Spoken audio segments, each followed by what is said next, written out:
പഴയങ്ങാടി നഗര സൗന്ദര്യവൽക്കരണം നടപ്പിലാക്കും മുൻപ് ആർക്കും പ്രയോജനപ്പെടാതെ കിടക്കുന്ന മാടായി ബോയ്സ് ഹയർ സെക്കൻഡറി സ്കൂളിന് മുന്നിലെ നടപ്പാതയുടെ അവസ്ഥ അധികൃതർ കാണണം.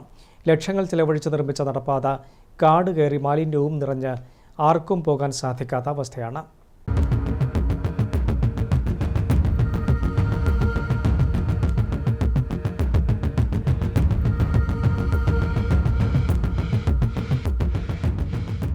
ഇതോ നടപ്പാതയെന്ന് ചോദിക്കുകയാണ് ജനങ്ങൾ. പൊതുമരാമത്ത് വകുപ്പാണ് റോഡ് സുരക്ഷാ അതോറിറ്റി ഫണ്ട് ഉപയോഗിച്ച് 10,84,000 രൂപ ചെലവിൽ മാടായി ബോയ്സ് ഹയർ സെക്കൻഡറി സ്കൂളിന് മുന്നിൽ നടപ്പാത നിർമ്മിച്ചത്. വിദ്യാർത്ഥികൾക്ക് നടന്നുപോകാനുണ്ടാക്കിയ പാതയുടെ ഇന്നത്തെ അവസ്ഥ ഏറെ പരിതാപകരമാണ്. ഇത് ഒരു നടപ്പാതയാണെന്ന് പോലും തിരിച്ചറിയാൻ സാധിക്കാത്ത വിധം കാടുകയറി മാലിന്യവും നിറഞ്ഞ് ആകെ വൃത്തിഹീനമായ അവസ്ഥയാണ്.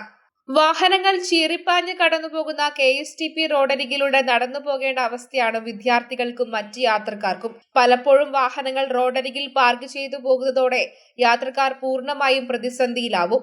ഇവിടെ എന്ന് പറയുമ്പം കുറെ ഇലകളും പ്ലാസ്റ്റിക് ആയിട്ട് വളരെ മോശപ്പെട്ട അവസ്ഥയാണ് ഇവിടെ. അന്നേരം ഇവിടെ വൃത്തിയാക്കി വരുന്നെങ്കിൽ നമുക്കത് കുറച്ചുകൂടി ഉപകാരമായിരുന്നു. അപ്പൊ വണ്ടിയൊക്കെ പോകുന്നതാണ്, അന്നേരം വളരെ പ്ലാസ്റ്റിക് എല്ലാമായിട്ട് ആകെ വൃത്തികെട്ട അവസ്ഥയാണ്.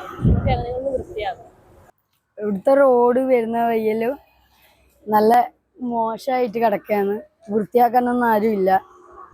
വണ്ടികളും വലിയ വലിയ വാഹനങ്ങളും ചെറിയ വാഹനങ്ങളൊക്കെ ഇതിലൂടെ പാസ് ചെയ്ത് പോകുന്നതാണ്. വലിയൊരു പ്രശ്നത്തിലാണ്. നിങ്ങൾ നടക്കുന്നത് ഈ നടപ്പാതയിലൂടെയാണ്. ഈ സൈഡിലൊക്കെ ആടെ ഇപ്പൊ പാർക്കിംഗ് വണ്ടിയിലും വെക്കുകയാണ്.